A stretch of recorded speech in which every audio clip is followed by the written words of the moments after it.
Welcome, everyone, to the ComedySportz Podcast with your host, Christine Rollo Capriolo, and today's special guest, the man who bears no moss, Mike Rolling Rock. Hey, everybody. Welcome to this episode of the ComedySportz Podcast. I'm Christine Rollo Capriolo, and I'm very excited to have a super-duper special guest today. Everyone, welcome Mike Rock. Hey, Mike. Thanks for coming. Woohoo! I'm super-duper special. You are. I was thinking about you on the way here to Kyle's place.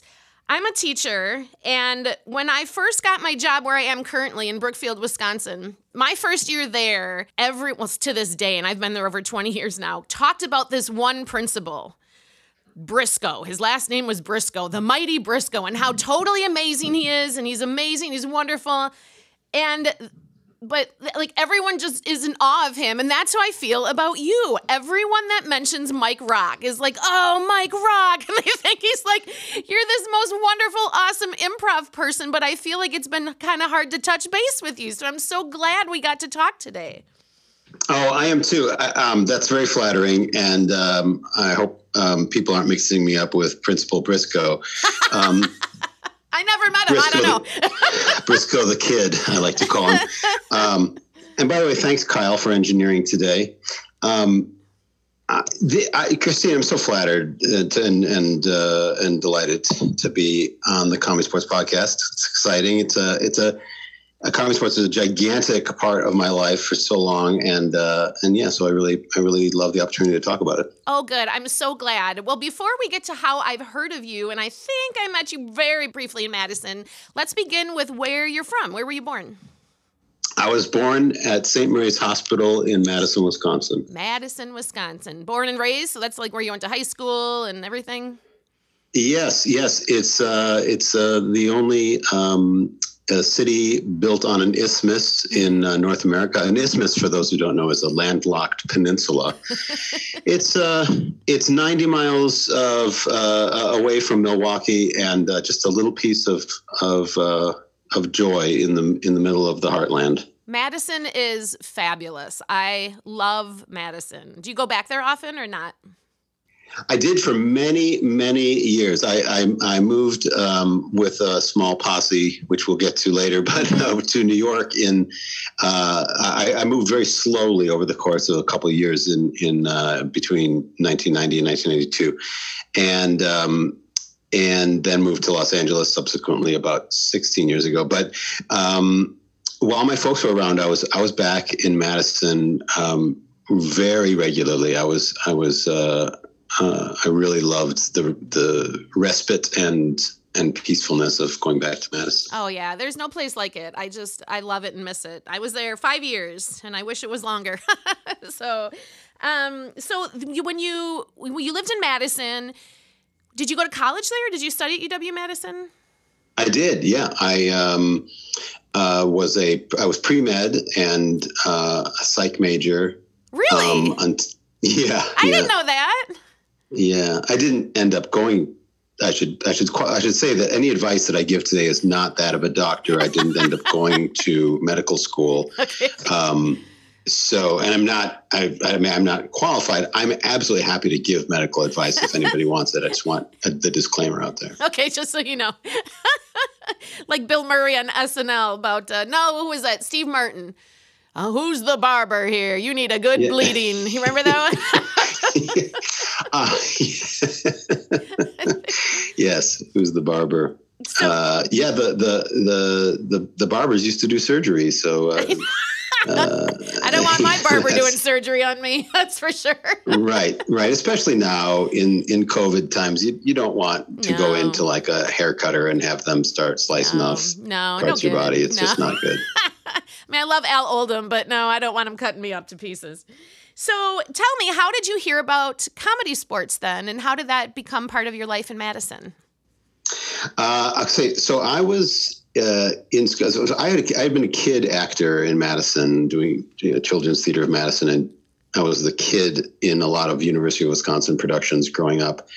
And in high school, I got very serious about school and thought I needed to, kind of buckle down and not be an actor. And I of course took every opportunity to do acting without actually auditioning for a play. Like I was class president and spoke at like Grandparents' Day and I did all the things that you do when you want to be a performer without actually having to try to get in a play until I was a senior. And then I did the musical and I was like, oh man, I am an actor after all. It's true. So yeah. So then I went to Madison, to University of Wisconsin. And, I did the same thing again for the first year. I was like, okay, let's buckle down and get serious about school and sign up for all pre-med classes and all that kind of stuff. And then about two and a half years in, I realized, I want to do a play. Yeah. And so I was about to audition for a play that would be happening during the summertime. It was you audition in the spring and the play happens during summer.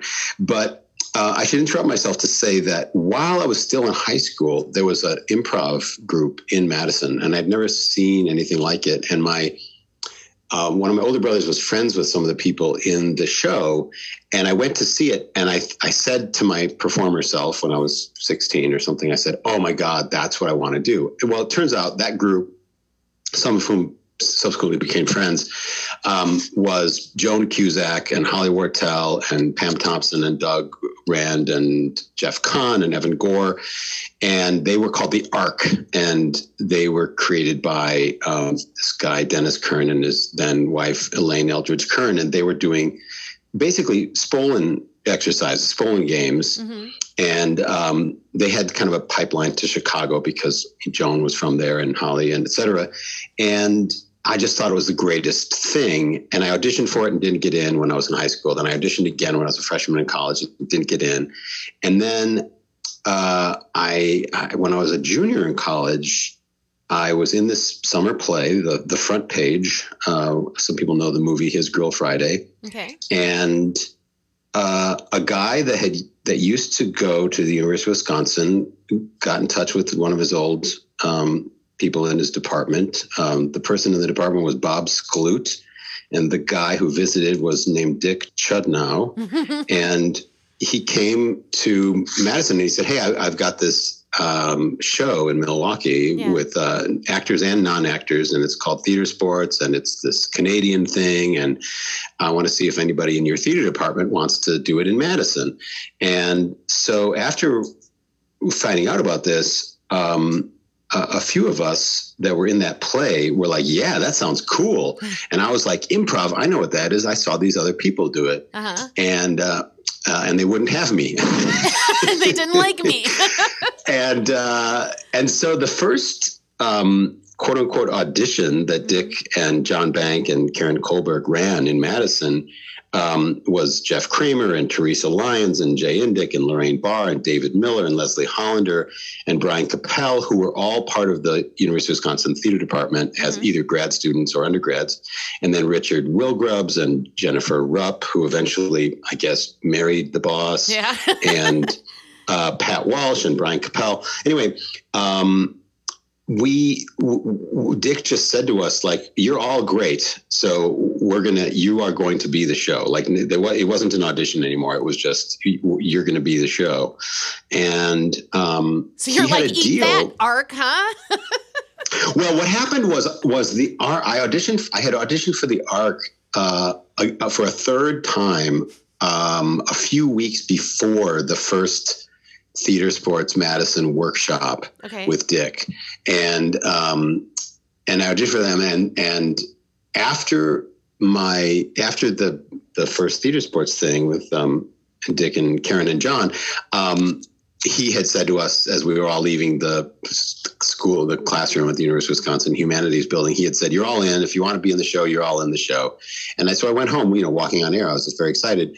And I got a phone call within like 24 hours from the Ark. You did? Saying, Yeah, from Elaine saying, we want you in our show. Do you want to be in our show? And I said, there's this other show that's about to open called CSz. Yeah. And would it be cool if I was in both? Could I be in both? And she said, absolutely not. You have to make a choice. And I talked to Dick the next workshop that we had a week later. And I said, hey, there's this other show. And he said, oh yeah, I know, I've seen them. And I said, they want me to be in their show. And he said, oh yeah, do both. Who cares? So I was like, all right, I'm going to do the CSz thing because Dick was so nice and said, oh, you can do both. Yeah. And the other lady was not nice about it. I wonder what that was about. Yeah. So it was weird. It was a weird thing because this was this group that I had revered. You know, I had seen them so many times. The only thing that I knew about improv was seeing these folks, and I thought they were the coolest thing. And then it's one thing to audition and not get in. It's another thing to then be asked to be in and then be told, well, you can't do the other show in town because it threatens us. Right. And CSz didn't exist yet. I mean, it was just, in Madison, we were just workshopping. We hadn't opened our show yet. Right. So she was threatened by a phantom. Like she was threatened by this thing that she knew it was in town because she had heard about it through, circles, or I don't know how she knew about it, but she was just threatened by the idea that someone else would dare come into Madison and try to do an improv show, So, so then we did workshops every week for 3 months, and Dick and Karen and John would come in every Sunday and we would hang out all day at the Midway Motor Lodge at the Hoffman House on the east side of Madison. And because he had already struck a deal with them to do performances. And we would, just do every game possible that Dick had picked up from Chris Keene, who had been doing Seattle CSz. And we got really good. We got very slick and very skilled at about 10 old CSz games. And then when we opened, we just did the same 10 games every show for months and months and months. And what year are we talking right now? Christine, this is where I have to reveal that I'm old enough to be most people's grandfather. But you are not. This was the summer of '85. So Milwaukee opened in October, I believe, of '84 at Calt's in what was then known as the Indian Room. And so less than a year later, we opened in September of '85 in Madison. Okay, and back to, what are the 10 theater games? Can you remember what they were that you played over and over? Well, we always opened with "What Are You Doing?" Sure. And then I think, I'm going to get the order wrong. That's okay.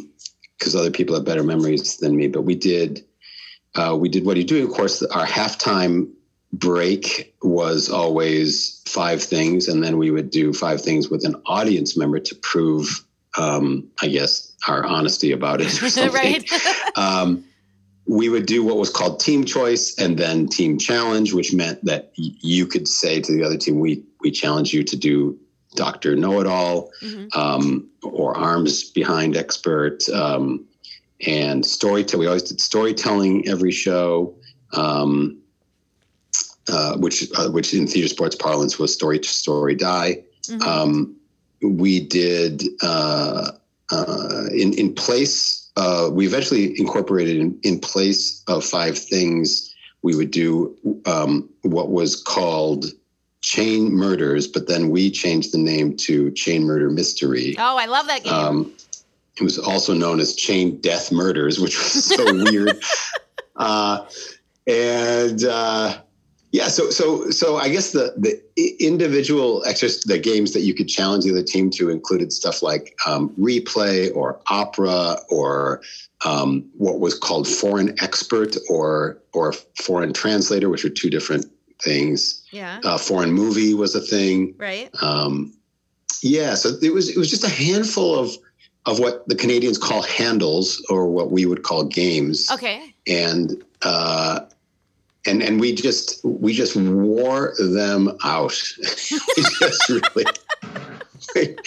and it was, but it was great fun. Nobody in Madison had seen the kind of super fast, very, very high energy version of improv. Because even if you'd seen the ARC perform, they had a little more of a, I don't know how to describe it. It was a little, not slower might not be the right word, but a little more character-y, I guess, maybe, or something. And ours was a little more frenetic and fast-paced and smart alecky, maybe, or something like that. Smart alecky. Yeah. I love it. Yeah. So was this at the Hoffman House then for a couple of years? No. We were only at the Hoffman House till Christmas. And then at the end of our 3-month relationship there, a couple of us had gone. We knew that they weren't going to renew our contract, and so a couple of us had gone to a nightclub because we were all, everybody had their antenna open for the next place to perform. Yeah. And there was a famous nightclub in Madison called Bunky's, which was right on the corner of Park and Regent Street. For people who know Madison, it's right in the heart of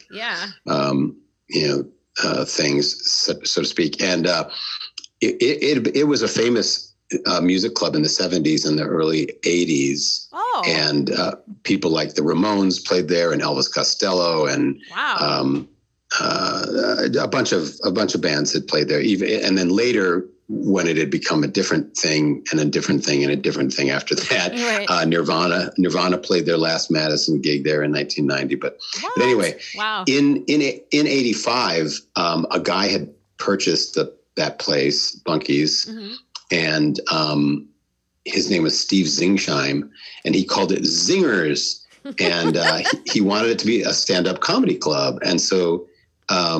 Either Dick or Jennifer or the three of us went and met him and said, we're doing this show on the East Side. We'd love to find a different location. And he came to the show, and he and Dick were standing in the back of our final performance, which was probably between Thanksgiving and Christmas of 85. Okay. And at the end of the performance, he turned to Dick and said, "When can you start?" Nice. And then Dick told us all after the show, and we were like, "Yay, we have a new location." So we started there in January of 86, and that relationship lasted for about a year, maybe. But we were always in the hunt for a new location, and I was working at a place downtown called the Brat House, which was beer and brats. Brats. And a friend of mine was friends with the comedian Steve Marmel, a Wisconsin comedian who's gone on to reasonable fame and fortune and TV and stuff. Okay. And Steve Marmel was doing stand-up anywhere he could in Madison. And my friend who I worked with flipping burgers said, "Hey, Steve Marmel says that there's a cool room in the back of the Pizza Hut right across the street on State Street." And I was like, "Really?" And I went in there, and I think Pat Walsh and I went in there and talked to the manager, and the manager said, "Yeah, we just do Super Bowl viewing parties in the back here." And I said, "Oh, we've got a comedy show we could do there." Right. And so Pizza Hut became our place from mid to late 86 until summer of 88. And that was the heyday of, if there's a heyday of our early goings, that was it. Yeah. And then when Pizza Hut started to want more money and kind of got annoying, we were bringing in 500 to 600 people a week. Nice. To Pizza Hut. Yeah. That's And awesome. they got weird to us, though. They got a little weird, and so we knew that there was a second floor to the Wendy's restaurant across the street. Literally, one did 661 State Street and 662 State Street. Right. And we knew that there was this giant unused second floor dining room at the Wendy's, and we went to one of the managers who was really nice to us because we used to go and buy Frosties there and stuff. And And she said, "Oh my God, I would love to have your show here." And so when we ended our relationship with Pizza Hut, the next night after our last show at Pizza Hut, we did our first show at Wendy's, and that was our location for a couple of years after that. Yeah, ComedySportz Madison kind of bopped up and down State Street for a while. When I was there, we went to the West Side for a while, back to State Street. We're all over the place there. Yeah, we opened. While I was still leading the circus, we opened at Upstairs Downstairs Deli at Hilldale. Then we opened at Upstairs Downstairs Deli at State Street. Then we did shows at the Badger Bowl on the off the freeway, and then eventually Mark Malitsky and Brian Judkins, found a place to rent and convinced Dick and Jen that it was time to rent their own space. Right. That was more like 96, maybe? Like our own space there. How long were you? Yeah, that sounds about right. Yeah. How long were you in Madison? So I was there through the tumultuous years. Like we kind of skipped over this, Christine. We changed the name from CSz to ComedySportz. Dick had a kind of a tempestuous relationship, I think, with Loose Moose Theater, headquarters of CSz in Canada, and he was like, "Look, I'm changing this, enough, and I'm going to change the name." And they were like, "Go with God, whatever." I think Keith Johnstone and Loose Moose just kind of rolled their eyes and just said, "You do you, buddy." Right. And I never really had an in-depth conversation with Dick about that, I think he just didn't like the name, honestly. I think he just didn't like the name CSz and thought calling it ComedySportz would have more of a, I don't know, have more of accessibility to it or something. But that was, we were sort of naive. I mean, I think we all just didn't care. We were just like, whatever, we just want to do comedy shows. And so we kept on going. So in the, I guess, spring of 89, I guess it was spring of 89, a small sort of inner group, a small group of friends amongst the people at Madison ComedySportz, we started to kind of get itchy about what we were going to do next with our life, with our career. Yeah. And so there, at the time, there were about 17 or 18, the ensemble of ComedySportz Madison was about 17 or 18 people, and many of us lived with each other or had day jobs with each other at restaurants and things like that. But there was a small group of 5 of us who were really kind of itching to up the ante in our careers. And Josh Lewis said, "Look, I'm going to New York to be an actor." Okay. And I said, "Well, I'm thinking about Los Angeles or maybe Chicago or something like that." And I remember having a conversation with Dick and Jen, and I was thinking I could open a ComedySportz in Los Angeles. As soon as I said those words, suddenly James Bailey pops up and said, I hadn't known him, but suddenly James Bailey is like, "I've got a theater company in Los Angeles and I want to do a ComedySportz show there." And I was like, "Oh, I guess he's got that." Right. So James had, West Coast Players. He was I think he might have been the artistic director of West Coast Players at the time. And he had been from Milwaukee and he knew CSz and and ComedySportz, and he thought it was the coolest thing. And so then the conversation went all right, if I visit Los Angeles, I'll go play ComedySportz there. If I visit Chicago, there's a ComedySportz there that Dave and Sue, I can't remember their last name right now, started, and Dave Goodday eventually took over. Right. But New York doesn't have a ComedySportz. So I was like, that's where we're going to go. And so Josh and Mark Hervey and Graham Willoughby and Lee Becker and Dan Fleming and Dan Barrett and myself were all like, let's go to New York. So over the course of about a year and a half, we all moved to New York, and then we're eventually joined by Chris Tallman, and then eventually joined by Joy Garfield. And we became the New York ComedySportz group. Oh my God, my head is spinning, and we're only in 1989. I think you have so many awesome stories.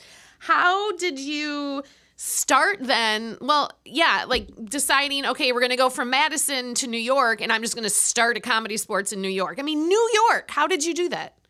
Yeah, well, there have been some things like some artistic high points in Madison, like David Adler, who had been part of the children's theater group, came on as our keyboardist. And then some guys that were in this crazy punk band in Madison called the Gomers became fans and joined Theater Sports. And then they became the ComedySportz band. So we had this band, we had a live band at our shows that was very much like David Letterman's band. And then Mary Parmentier became like the iconic referee in after Jennifer left from Milwaukee, and Andy Wallman was sort of like the John Belushi of our show, and he had moved on to Michigan to do advertising. So there were these gigantic high points in those late 80s that kind of led to a group of us thinking, well, this show in Madison is going to keep going forever. So therefore we should help with the evolution of our own careers and go to New York. And, it was just a wing and a prayer. It was just like saying we're funny, we're skilled, we're friends. We have an ensemble feel to us, and we're going to go do this thing. And Madison is in good hands with, there was a huge number of people that were in Madison that were awesome. And we were like, this show will continue and we'll go to New York. So we get to New York. All of us sort of find ourselves there over the course, like I said, of about a year and a half, roughly. And I was sort of bi-coastal, if you will, if Madison is a coast. Well, it is on an isthmus, so. Yeah, exactly. And I would go back to Madison and do the shows and maybe teach a workshop. And like the idea was that I was helping keep the Madison from business sense, not have bumps in the road while we were all moving to New York. Yeah. So I did that for a long time because I was going back anyway to hang out with my family.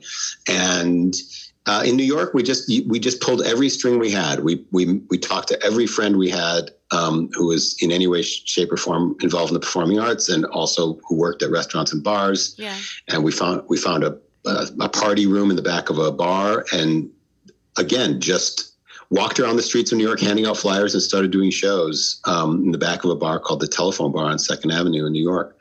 And it was great. I mean, we got attention.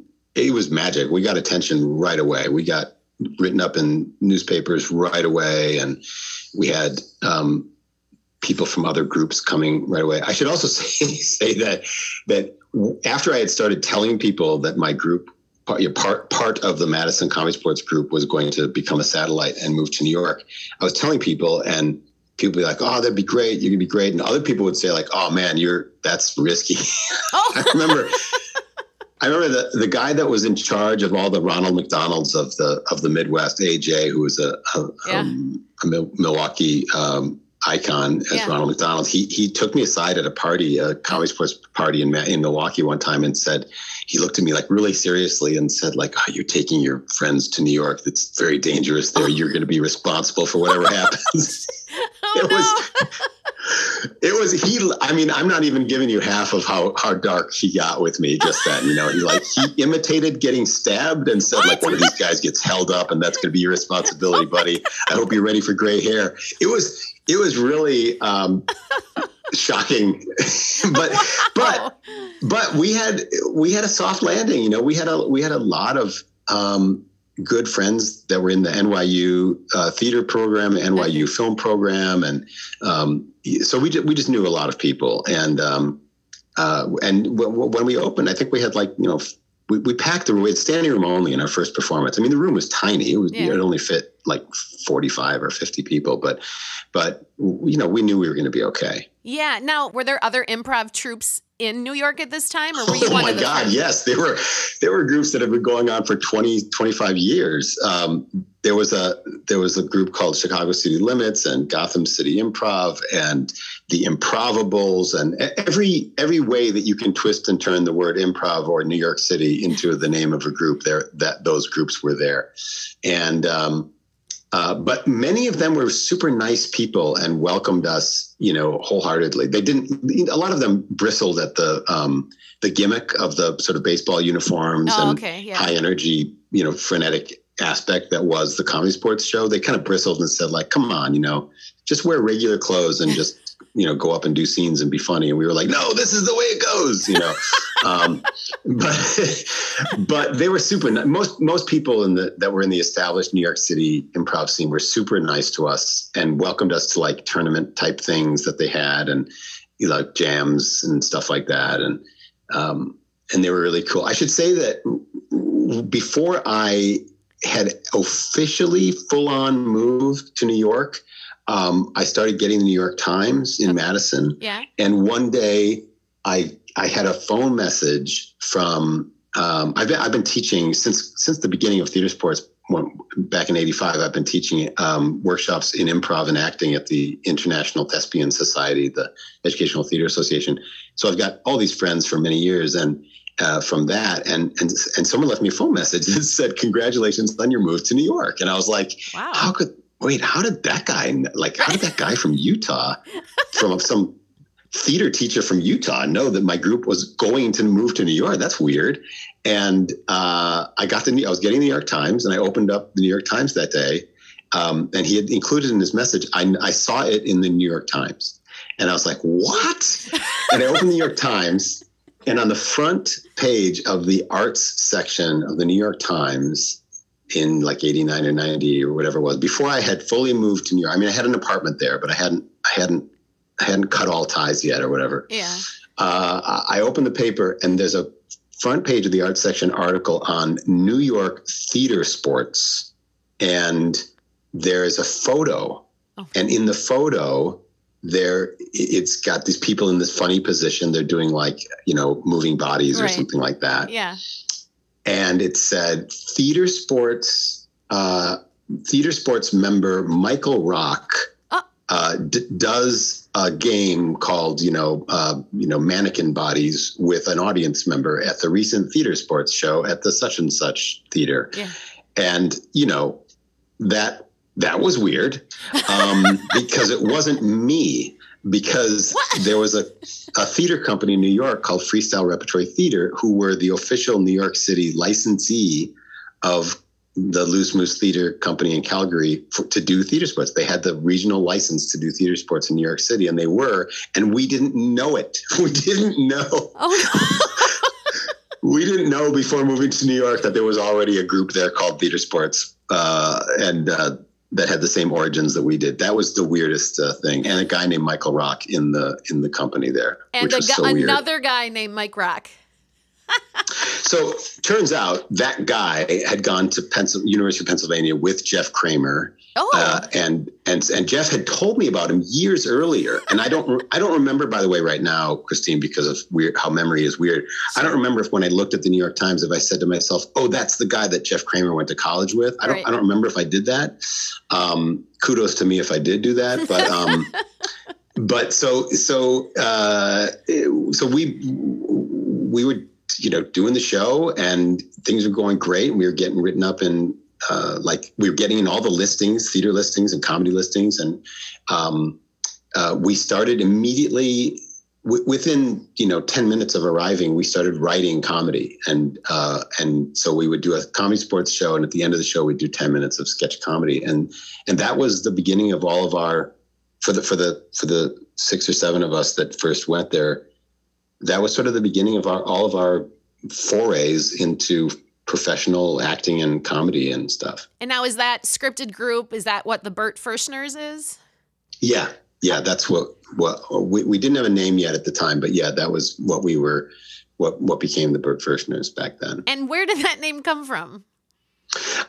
We were sitting around in a writing meeting, and we were trying to come up with a name. And we were all tickled by the idea that, Monty Python wasn't a person, but it sounded like a person. It sounded like, oh, there's a person named Monty Python, and he's the impresario of this group. So we sort of came up with the idea of, oh, there's this person who's the impresario of our group. So that was kind of in the air, and I was on my phone about to leave my New York apartment to go do a comedy sports show. And I was on the phone with an improv friend in Vancouver named Richard Side. Okay. And he was from Vancouver Theater Sports. He was an awesome dude.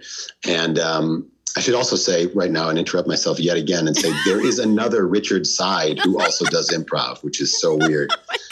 Talking to Richard Side, and I said, "Hey, man, I got to leave. I got to hang up because it was a home phone, not a cell phone." Right. I said, "I got to hang up. I got to get on the subway because I got to go do a theater sports show. By the way, or a comedy sports show.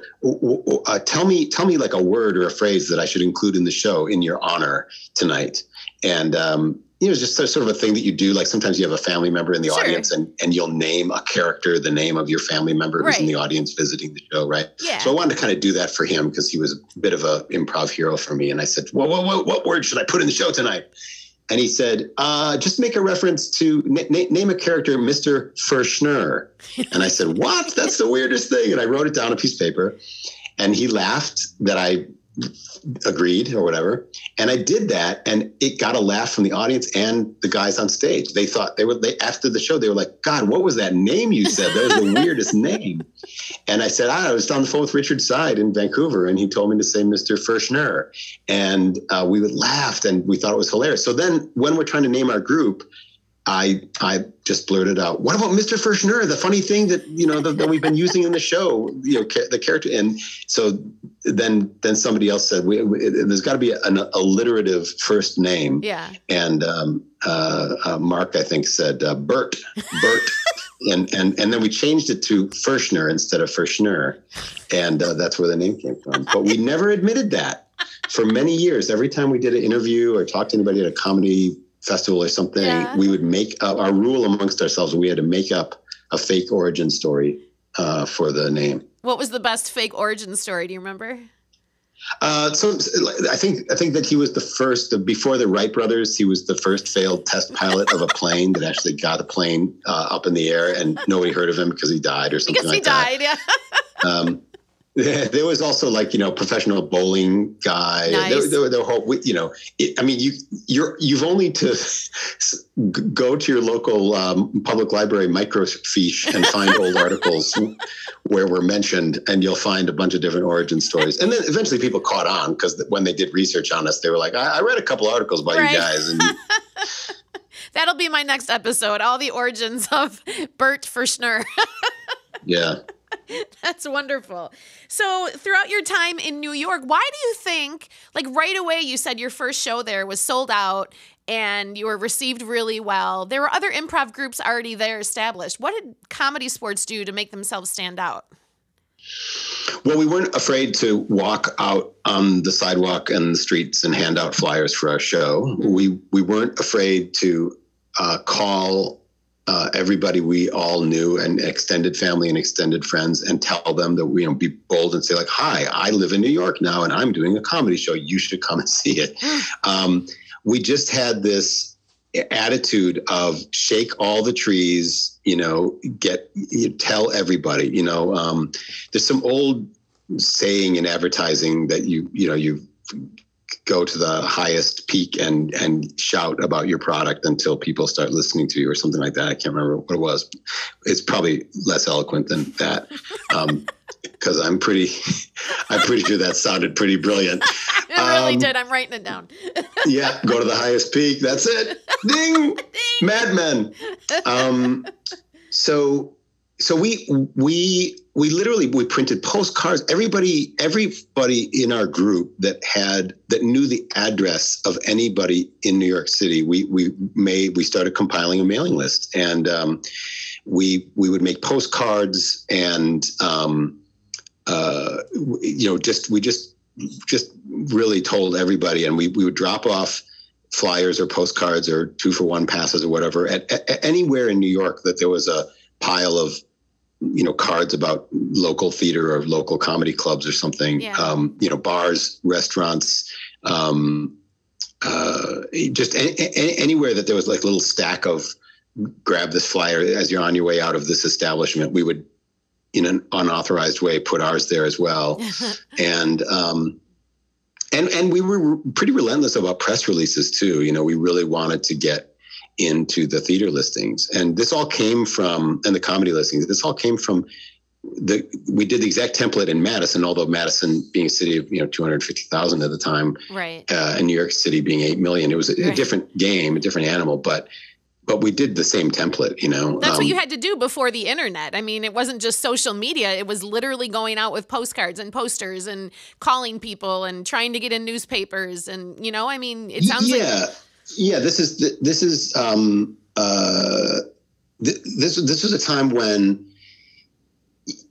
you had to understand that you were no longer, it wasn't a high school theater production where you knew that the school was going to take care of getting people to come to the show. It wasn't a college theater production where you knew that the reputation of the college theater department was going to cause people to come to the show. It wasn't a community theater production where, that had like a status in the community where people would come to the show. We were a professional comedy show in Madison and in Milwaukee, and then in Madison, and then in wherever else ComedySportz opened up. And it was a thing where you had to figure out a way to generate your audience, and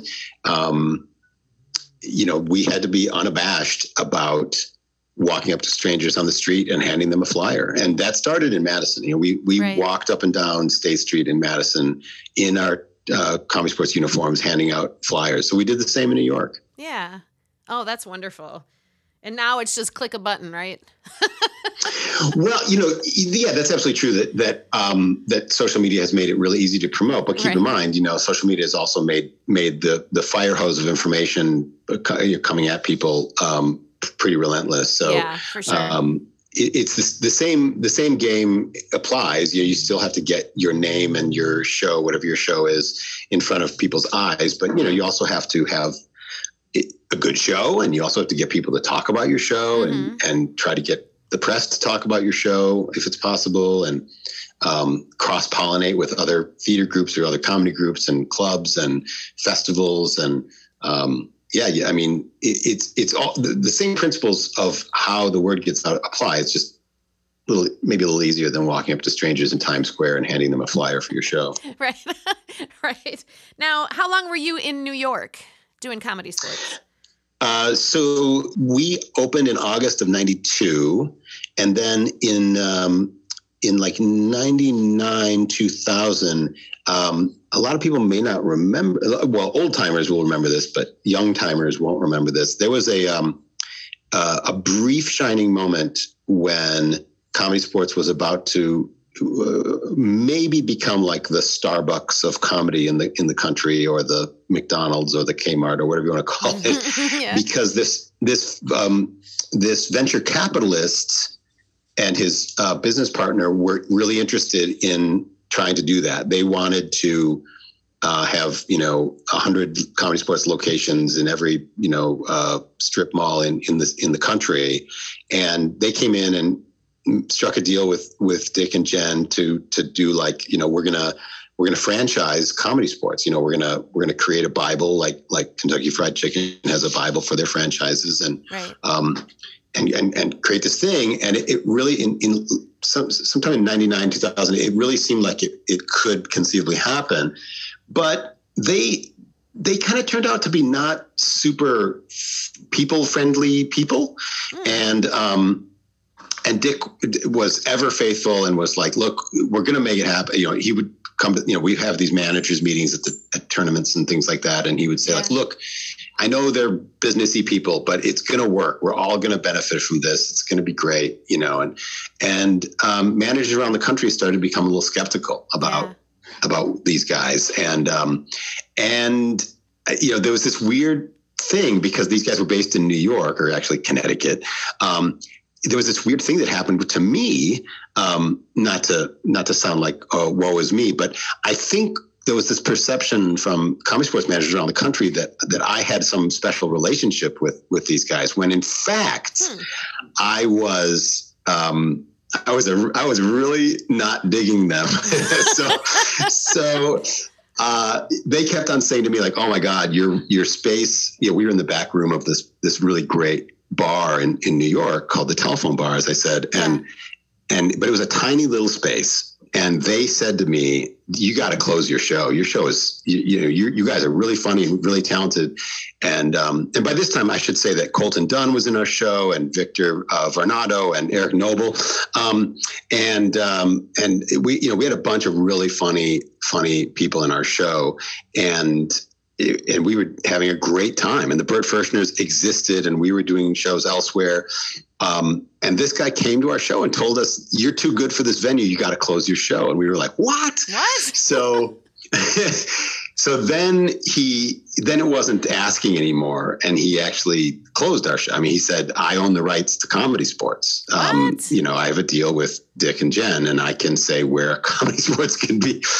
So he was promising us he was going to find us this amazing new venue, and then that was going to be the crown jewel and the beginning of the new revolution of comedy sports around the country. And I told him no. I said, "I'm not going to work for you." And so Dick was like, "Don't worry, it's going to work out. We're going to figure something out." And I said, "Dude, I can't work with that guy." Yeah. And then I just said,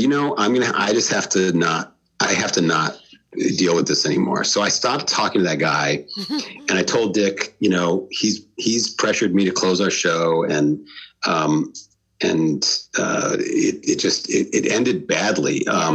And so we closed, I think, in the spring of 2000, and then within, I don't know, a year or so, Jill Sheely and Dan Fleming got the urge to restart it and managed to launch it again. But by then I had already started traveling to Los Angeles to try to start a new career out here. And so I wasn't going to be part of the New York scene anymore. And the Bert Ferschners were no longer. And so it was time to move on. But between 92 and early 2000 was our reign of terror in the East Village of New York City. And it was great. It was so much fun. So this guy just randomly says you're closed, and that's why New York ComedySportz closed in that time? Well, he didn't just say you're closed. He said, "Your venue is embarrassing. We're going to build you we're going to find a great new place, and it's going to be amazing," and et cetera. Yeah. And every time that, I'd sit down with our group at the time, which was, Dan, as I said, and Jill, and Todd Wilkerson and Mary Denmead and Colton Dunn and Eric Noble and Victor and Josh Lewis and all the guys that had started it. And every time they would say, like, "What's the update with these guys?" I'd say, like, "Well, they're promising us they're going to find a new venue," and it wouldn't happen. They just never did. And then eventually they said, first step, the venture capitalist guy would say the first step is to close that space, not perform in that space anymore. And you have to suspend your performances for I think he even maybe said it was a temporary thing. And you have to suspend your performances until we can find you a more suitable venue for the name. Because his deal was he believed that he was investing an amount of money on the possibility that this venture of a nationwide, comedy sports thing in 100 places or something. He thought that if money was going to come from anywhere, New York City was a pretty good chance, a pretty good opportunity to showcase what it was. And he would have been, in his words, embarrassed to bring somebody to the place where we did our show. Wow. So that's why he insisted that, because I think his point at the time was, I've invested some money to try to make this happen. I don't want to say to someone, the thing I'm trying to get you interested in is called Comedy Sports, and have that person stumble upon your rinky-dink little operation in the East Village and then, say to me, like, no chance, this is just some back of a bar kind of a thing. Wow. So now, at this point, what's your goal for you, Mike Rock? You've done Comedy Sports for this long, and you've been in New York, and now you said you want to go to LA. What's your goal? I wanted to like TV, have a career in acting. I mean, I'd been doing lots of commercials and voiceovers, and the Bert Furstners had done some television. We had a few different deals in television that gave us a taste of it. Yeah.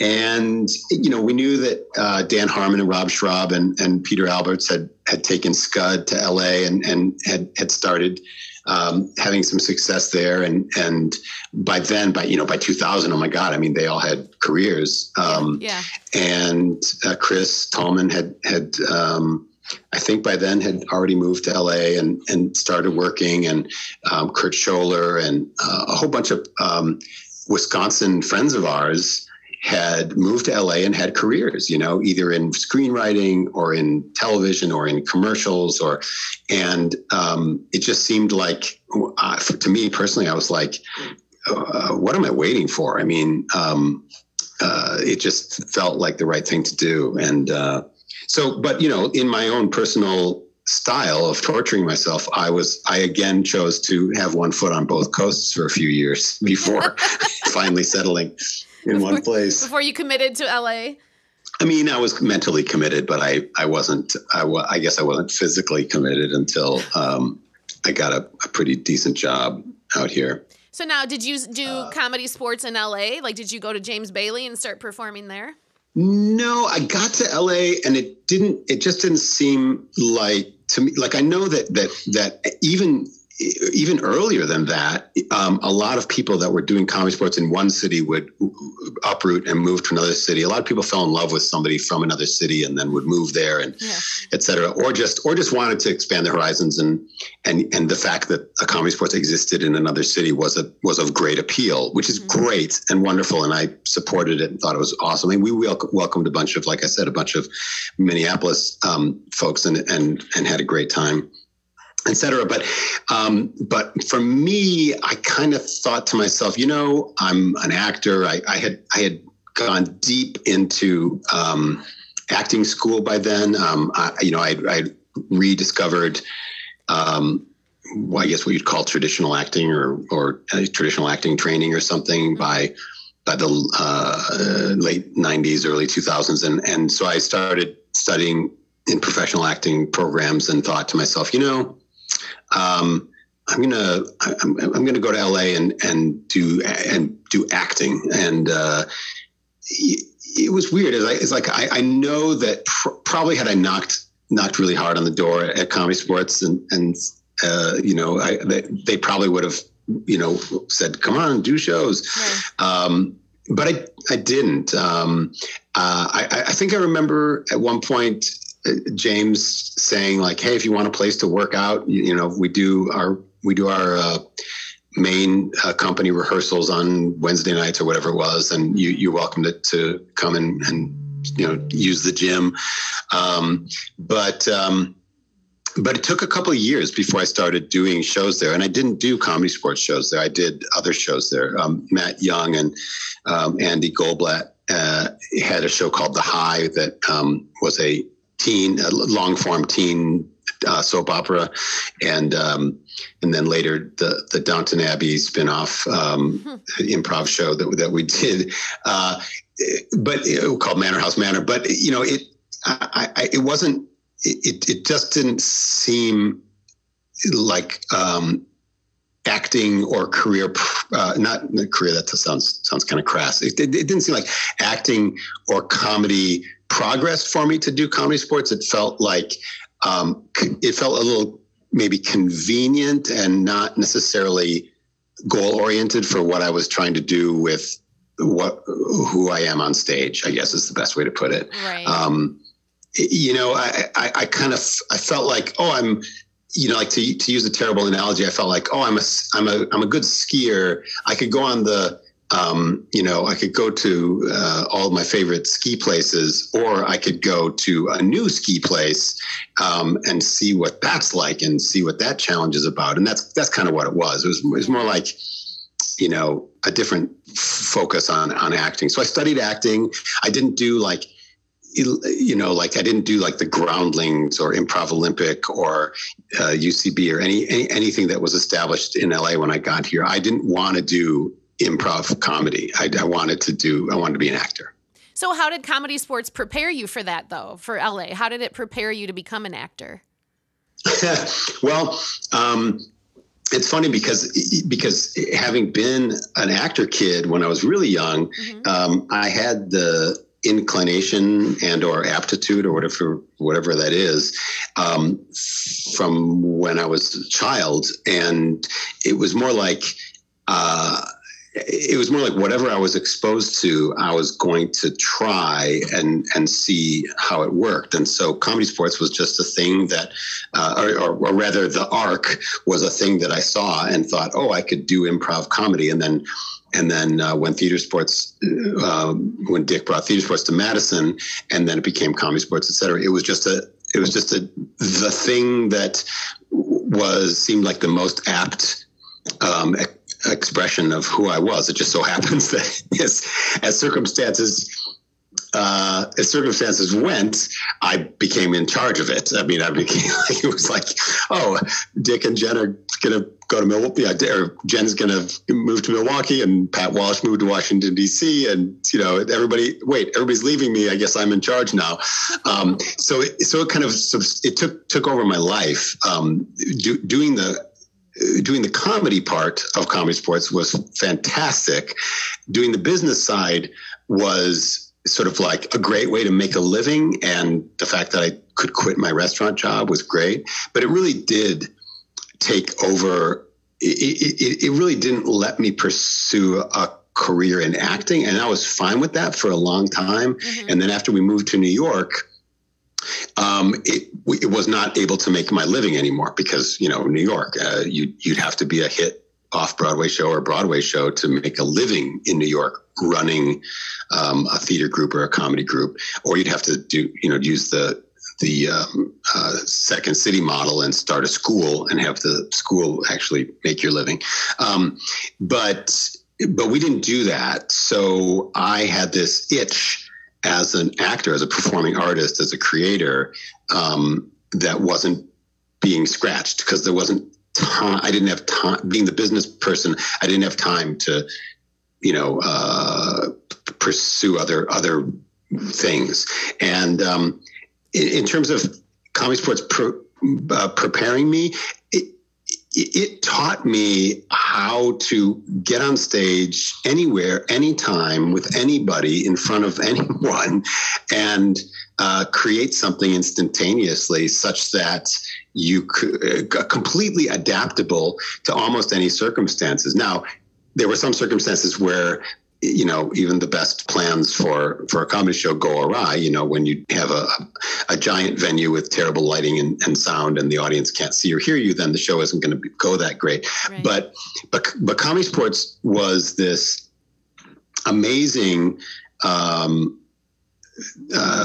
sort of the format of Theater Sports then ComedySportz was this thing that an audience with a limited attention span, like eating and drinking, could still get the show. Now, in some ComedySportz cities, when they first launched, they wanted to be more like a proper theater, at Los Angeles in particular, when they built their first space, it's a theater. It's not there's no tables for food and drink. Right. It's like, you're at a theater watching a show. Yeah. So some of the cities wanted their show to be more like that, but other cities kind of took that template that we had in the early days for food and drink and stuff. So that causes you as a performer on stage to sort of respect and adapt to that kind of like on again, off again attention span of the audience. And as an actor, when you walk into auditions or when you are doing some sort of a showcase event or something, if you're prepared as an improviser and you're doing scripted work, you're kind of ready for anything that happens in terms of like the words and the action on stage. But if you're prepared as a seasoned comedy sports or theater sports person who's done shows in clubs and shows at bars and fraternities and sororities and, holiday parties for law firms and stuff, you're not just prepared from an improv standpoint for what happens in the performance, you're also prepared from an audience interaction and the energy in the room standpoint. And this point that I'm in the middle of making is so completely overlooked by so many people. Every casting office and TV and film production in the world says, "Oh, it'd be great if our actors had improv experience," and they think that they mean, you're kind of like flexible with the way you react, even though you're still saying the same words because the thing is scripted.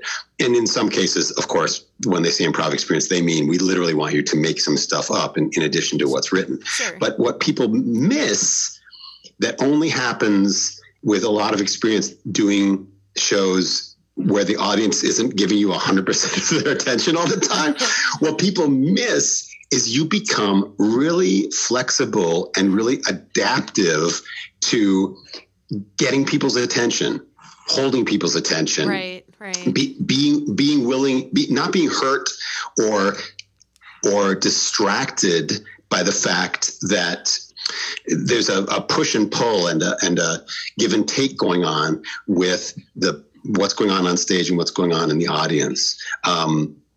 So like to use a terrible analogy, a stand-up comedian, like Milwaukee's own Tom Clark, can talk directly to the audience and say, "Hey, buddy, hey, I see you're enjoying your French fries. Did you know I just told a joke?" or whatever. In a comedy sports show, you don't really do that. I mean, sometimes we did, but you don't really do that kind of thing. But you are adapting every moment. You're kind of like being flexible and adapting to the energy of the room, and that I think is the greatest lesson that a show like ComedySportz teaches. This is in addition to just the relationship that you can have with another performer and the mind meld, one brain kind of a thing that you can have with your teammates on stage. That of course, I'm kind of assuming that that's sort of a given, that everybody knows that about improv and about comedy sports or theater sports or something. It's that ability to be on stage and anticipate what the other person might say or do and make them an offer and being willing to adapt to whatever they say or do. To me, that's sort of a given if you're going to study improv. But it's that quick ability to be ready for anything when you're performing that I think is a gigantic asset for a performer that you get from doing comedy sports shows or theater sports shows. Now, how did you approach, or how do you continue to approach character work and character development when you're doing a scene? Well, I started to kind of realize like,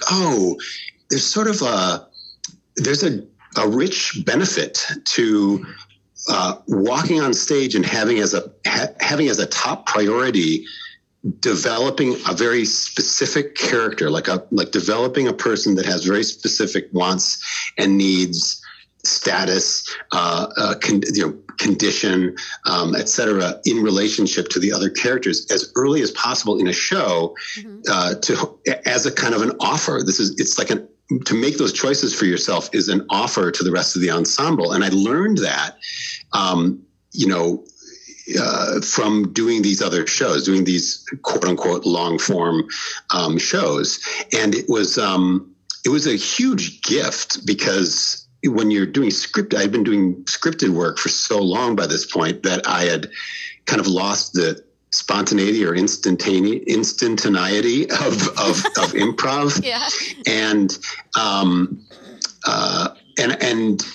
this was kind of a different approach. This was saying like, all right, we're not going to do a Herald where we just kind of revisit scenes and see them blend and then break apart and then blend differently and et cetera. But we're going to do a narrative and we're going to do scenes that kind of overlap and intermingle and et cetera. But we're going to, we're going to create distinct characters that exist throughout the narrative. And I was like, oh man, that's such a cool approach. And it had been going on, without me sort of realizing it for a while at a lot of places that were doing improv and trying different forms. But I just wasn't really doing improv for a few years. I want to say probably like 7 or 8 years. I wasn't really doing improv very much, a tiny bit here and there, but really not that much. And certainly most of the shows I would guest, I would jump in and guest with House Full of Honkies and some other groups. That's what did you just say? That's Wayne Brady and Jonathan Mangan and Joel McCrary and Claire Sarah and Matt Young.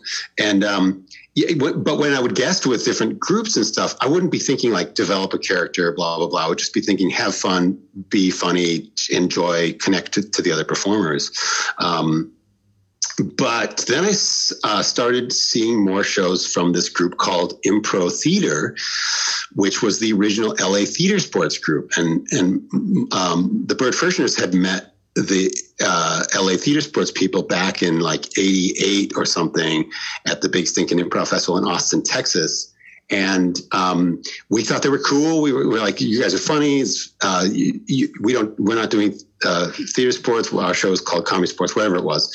But we thought they were nice. They were cool. We loved watching their show.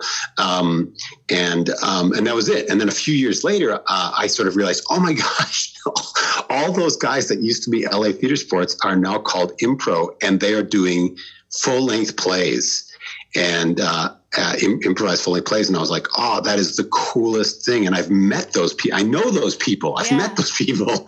And they know all my friends. So I started going to their shows, and they knew everybody I knew from ComedySportz. And some of them had, when they first arrived to LA, did ComedySportz and stuff. But now they were doing this thing. They had stopped doing theater sports shows and they were doing full-length plays. And I watched them and I realized, oh, this is that character thing. I was like, this is that thing where when you're improvising like a thing that's not games, but is instead a narrative. The most successful performances that I saw were when when the audience could identify distinct characters. Mm-hmm. And they were doing it better than anybody. They were doing it better than anybody had ever seen before. And I just was like, oh man. And I realized what it was. It was the alchemy of people who've been doing improv for a long time together, but who were also skilled actors and directors and writers, so that they could tease apart the idea of creating a full-length narrative on their feet with one another. And at any given moment in each of these performers' brains, they were being a director for a second, or they were being a writer for a second, but then they were being an actor for a second. It was just like this amazing ability. And I realized, oh, they're creating these characters as quickly and definitively as they can early in the performance, and then the relationships come from how distinct the characters are with their points of view and their opinions about each other and et cetera as they endow each other. And then out of those relationships is the story. They're not telling a narrative timeline so much as they're telling the story of who these characters are and what their relationships are. And out of that comes the interesting, compelling narrative that I want to watch. Like, I don't care whether or not they succeed in robbing the bank. I care about how the process of trying to rob the bank affects each of these characters and their relationships with each other. And when I saw more and more of those shows, I was like, oh, this is what I need to be doing. Yeah. And it was like a redo of the same instinct I had, many years earlier when I first saw the Arc back, when I was in high school. I had that same feeling of like, oh, that's terrifying. I want to do that. And so I just started getting involved. I made it known that I had met many of them before, and they're like, yeah, we know, and then just started hanging out and started doing shows with them. And So yeah, that's the long answer. So somewhere along the way at ComedySportz, did you have a nickname? Yeah, early on, so in the early Milwaukee days, Dick would put in the program, he would make up nicknames, and sometimes people would make up their own nicknames. Right. And so when he came to Madison, he said, look, everybody you have to have a nickname. We're going to put it in the program. And then when Mr. Voice announces you before the show, they'll say your nickname. And Dick wanted my nickname to be, hold on a second. I'll think of it, but I didn't like it. I didn't like what Dick gave me. And I said to him, like, dude, I don't want that. I don't. And he kind of like, oh, come on. I wish I could remember what it was. Anyway, I will remember because he printed it in one of the early programs, and I'm sure I've got one of those in a file. Sure. But I changed it to Rolling, as in the beer Rolling Rock. So Mike Rolling Rock. Okay. But Mark Melnitsky, ladies and gentlemen, became such an expert at giving people nicknames that people would just. Sorry, he gave me mine. People would ask him. They would say, "Mark, make me a nickname. Make me a nickname." I should also say, Christina, I would be remiss to not mention that in that University of Wisconsin graduate theater program at the time, the directing department at the time was one Mike Mankey, and Mike Mankey did not want to be a theater sports performer on stage at the time, but I looked at him. We also worked at the Broadhouse Bar together, and I looked at him one time and I said, "Dude, come with me across the street to Pizza Hut tonight. I'm going to put a microphone in your hand, and you're going to be the announcer guy for our show tonight." And he was like, "What?" And I said, "You're going to do it. It's going to be great." So not only did I convince Mike Mankey to come and be the announcer voice, of which he became iconic, but then he eventually became an onstage performer. I don't think for very long, but he did that for a while. And then, of course, Mike Mankey became the voice of the University of Wisconsin Badgers basketball, hockey, and football. But yeah, so hearing Mike Mankey's resonant baritone announce your name and your nickname, and then eventually later Mark Melnitsky doing the same, right, was a joy to hear. And of course, I should also mention that one of the greatest nicknames in the history of ComedySportz nicknames was for Sheila Haynes, because at the time there was, it's misspelled differently, but there was a commercial campaign for Hanes underwear on television that was ubiquitous that said, "They don't say Hanes until we say they say Hanes." And Mark Melnitsky one night said, "Sheila, they don't say Hanes until we say they say Hanes." That's awesome. That is a quality nickname right there. Well, I think we're going to have to wrap it up, although I don't want to. Maybe you'll come back for a second interview sometime. I would love to continue Anytime. to talk to you. I'm going to do a couple quick lightning round questions for you. Okay, so real quick, whatever comes to your head first. Bert or Ernie? Who do you prefer? Bert. Favorite food? Pizza. Pizza? All right, what's favorite topping? Well, I'm one of those weird people who's gluten-free and vegan. It's like I'll go controversial and say pineapple, so people can be upset about that. All right. Favorite comedian that you always looked up to? George Carlin. Nice. All right. Favorite movie? Jaws. Favorite Golden Girl? B. Arthur. Okay, all right. Three's Company, Chrissy, Cindy, or Terry? Chrissy, come on. Yeah. Ropers or Furley? Furley, just because of Don Knotts. Did you ever get to meet one of your idols that you got to look up to in comedy? I have met some of my idols, yeah. In some cases, it was great. In other cases, it wasn't super great. Can you name drop somebody? Tell me someone that you got to meet. I've met 3 pythons. Really? Yeah, I met Michael Palin in New York City. I met John Cleese at Chelsea lately, and I actually had dinner with Eric Idle because our own Jeff Davis is good pals with Eric, and I went and had dinner with them one night.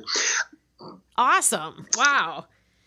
And our final question of the night or the day, wherever you're listening here, my favorite listeners, would you rather lick a hot iron or eat a handful of red ants?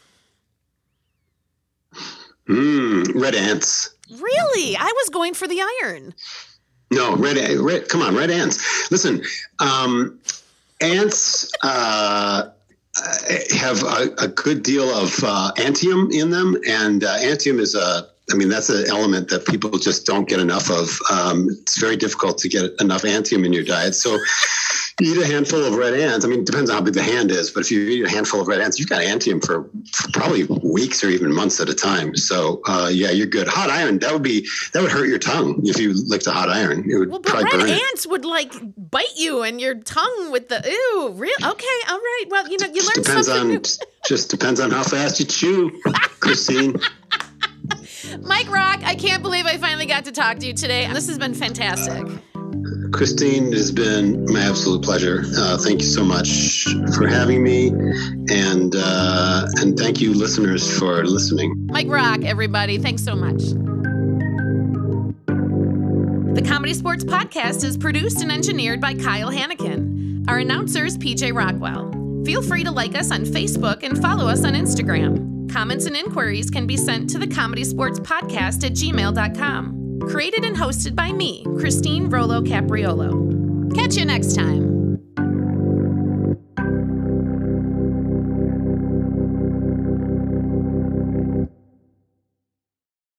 The ComedySportz Podcast is an independent production made by CSz players. The views and opinions expressed by the podcast host and any guests are their own and do not represent the views and opinions of any CSz location or CSz Worldwide. Vocabulary used by the host and guests is not necessarily representative of the CSz brand.